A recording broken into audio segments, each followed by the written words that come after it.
YouTube! Welcome to another episode of Indecent Exposure. My name is Isaac and I'm here with my co-host James and today's guest, Zoran. How are you going?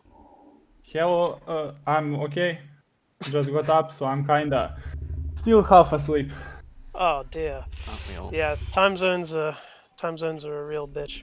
Anyway, today's game is called Excidio. Is that how you pronounce that?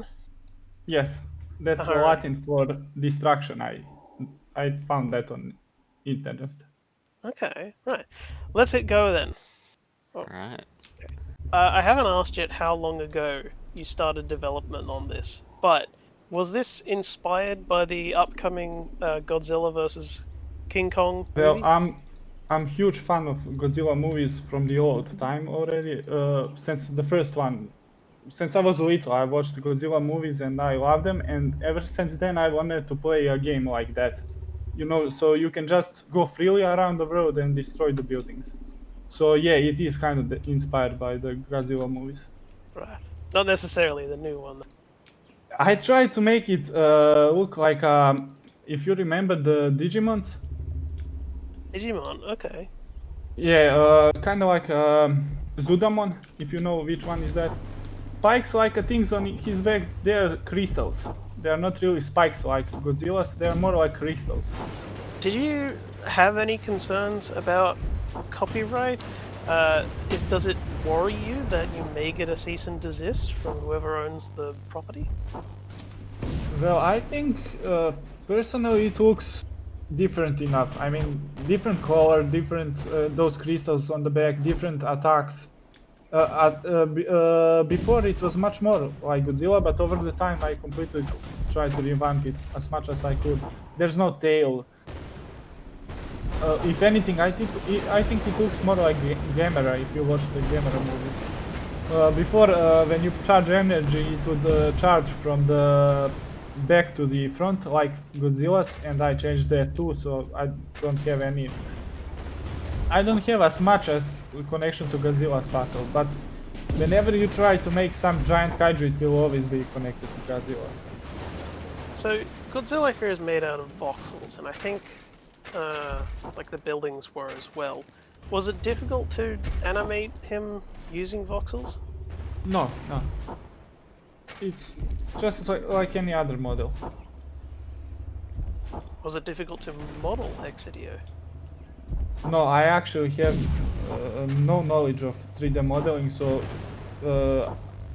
for me to work in voxels was really easy.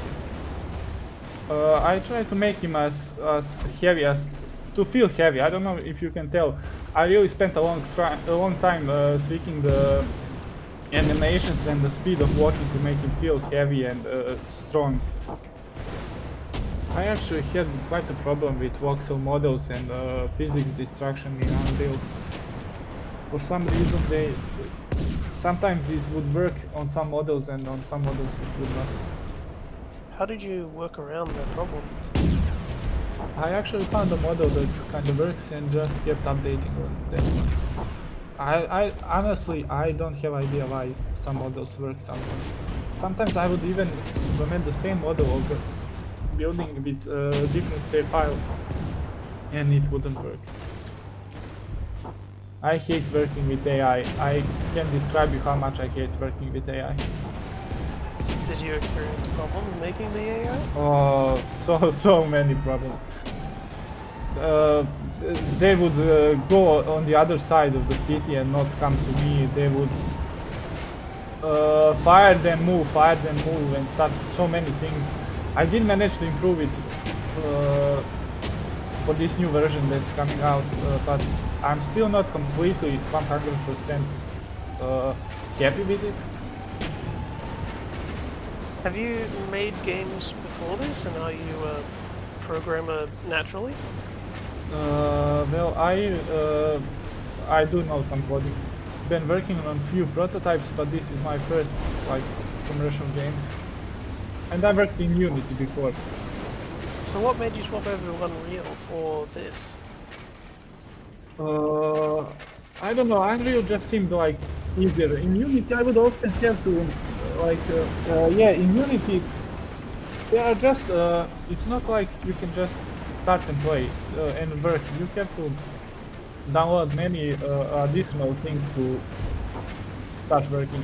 While in Unreal, it's already there. So we're seeing the frame rate get a little choppy here. Has performance issues plagued you throughout development? Yeah, I tried really hard to make performance works good because there is so much destructible things, and yeah, performance can get a little choppy, especially with recording, because it uses CPU to process the physics. That's how Unreal Engine's physics works, so it can only work on CPU for now.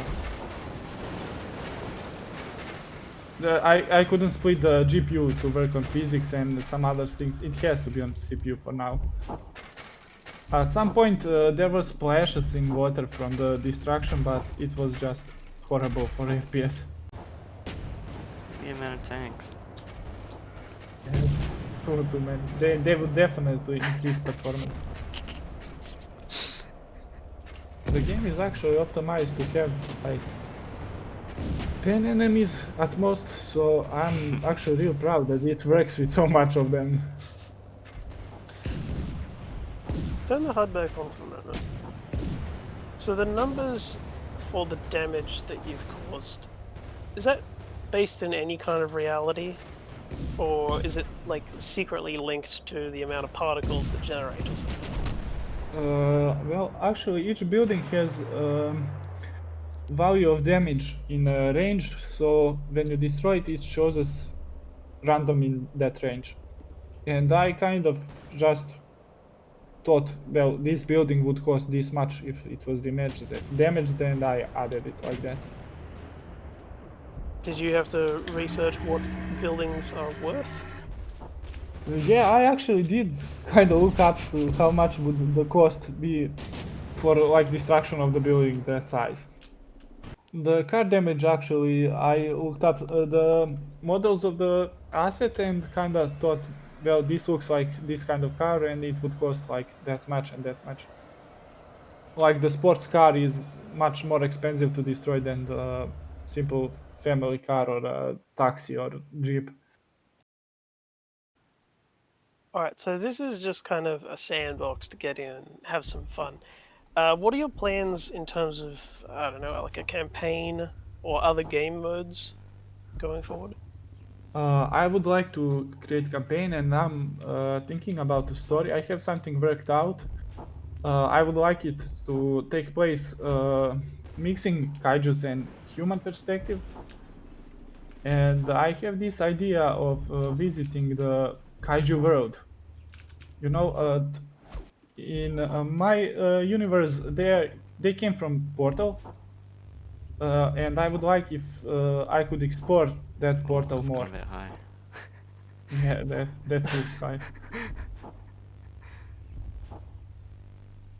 So James, as a person playing the game, what would you want added as the first thing if you were able to command Zora now? Probably other kaiju would be cool to have like a big cinematic fight. I reckon that'd be pretty cool. Yeah, kaiju fights would be awesome. Yeah, that'd be There's really nothing cool. in the game to really swipe at right now, is there? There's a plan to add other kaijus and to make them fight each other, but right now I'm not able to do that right now.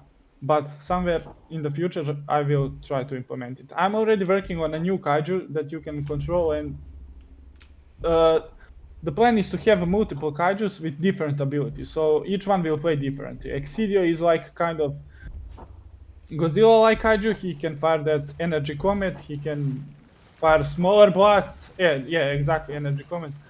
And the other kaiju I'm working right now, he is more like nature inspired, if that makes sense. Yeah, I can imagine. Did you have plans for the army to send, like, the kaiju robots, like, from Pacific Rim after you? Yeah, that would be cool. I'm thinking about that idea. Yeah, but I don't want to implement another kaiju and have the fight like where they just bash in, like with no without any weights and throwing around, if you understand what I want to say. So until I am able to create like the feeling of two giant kaijus clashing together, I don't want to implement just something like just for the sake of implementing it. You want to do it justice. Yeah, exactly. So I think I have played one of the old school Rampage games, and that I don't know if it was co-op or competitive, but it was definitely in multiplayer. Do you have any plans to put multiplayer into this game? As of right now, no. Maybe co-op, like split screen co-op or something like that, but I don't think the physics would. I think the PCs wouldn't survive two kaijus destroying everything. Would you consider having different maps? Yes, I am working on new map as of right now. Working on new map and working on this map, but updated for like the second coming of kaijus. Right. When you were designing the city, did you take inspiration from any real life city? No. I just kind of made it up. At the beginning, I was planning to like have some of the bigger cities in the world and kind of reconstruct them, but then I realized it's far too much work for just me. There are many things that I had to cut. I just had to. I mean, it couldn't work. I have medium PC, and I try to make it work as best I can on my PC, so that people with stronger PCs and a little weaker can play too. Could you give us an example of something that you needed to cut? Like for instance, there were, as I said, there was in water, when pieces fly into water, there was splashes. I had to cut. I had actually at one point some form of traffic. I had to cut that too. His main attack, Energy Comet, I had to scale down attack too. Because if it was larger, the game would just break. The destruction physics I had to change a little. I tried to make city larger too, but that didn't work either. How did you choose what cars to implement? That's actually a really cool asset I bought, so I implemented some of the cars from that asset. I had to scale down the detail on them and the textures, so I did kind of change them a little bit. They are not completely out of spec and just placed in the game. And I'm planning on changing them too with my real models. Oh my god. Was the were the billboards part of the pack that you Oh my bought? god. Yes, asset. Was it just like The a only thing, city asset pack or something? yes. The only thing I plan to keep from the asset are trees, because voxel trees look horrible. Damn, is this like a 10-story cafe? That's crazy. It's a rich cafe, yeah. And I'm trying slowly to change all the assets that aren't mine with my own. People That in the car park tanks. was entirely full of blue cars. Yeah, I did just notice that. It seems like most of the cars Yeah, are all blue, cars are blue. except for the Yeah. taxis. I kind of like went with colors. The civilian buildings are red, cars are blue, army is green. How many different people are there in the game? I think two for now. Just Yeah. two different types of people. Just those two? Yeah, for now. Oh, I didn't notice there was only two models. It's like a Hawaiian shirt guy, And then redhead red-headed, woman. Yeah. beret. Yeah, those two. Oh, There is actually much more people when you start the game. oh, At least it probably. should be. So by the time yeah. Probably around like 56,000 more people, I imagine. I had to actually scale them down and make them the lowest detail possible, because they're really small and you don't see them, so I had to scale detail down. Hmm. As for traffic, I don't know. I would like to make a city as living as possible, but until I find some better way to handle destruction physics, I don't think I'll be able to implement traffic. Right. Alrighty, we're gonna wrap it up here. thank you again for coming on, Zoran. I hope you had a good time. Yes, I did. Thank you for having me. Alrighty. Now, if you would like to play the game for yourself, you will find a link in the description. But also, Zoran has been kind enough to give me a dozen or so free keys for the game. So, down below, you'll see a link for our Discord where you can chat to any of the developers that we've had on the show. And you'll also see a bunch of the keys that I'll be posting there. And you can get the game for yourself. And will that allow them to have the game even as you update it, Zoran, then? Yes, yes, and when I release on Steam, they will have free copy on Steam too. There you go. It sounds like a great deal. So get down there, join the Discord, have a chat to Zorn or any of the other devs that you'd like. We also have a link down in the description for our application form if you want to submit your game to be featured on the show. Otherwise, hit the subscribe if you like this episode of Indecent Exposure. And until then, catch you in the next step. What is wrong with you? I think it was okay.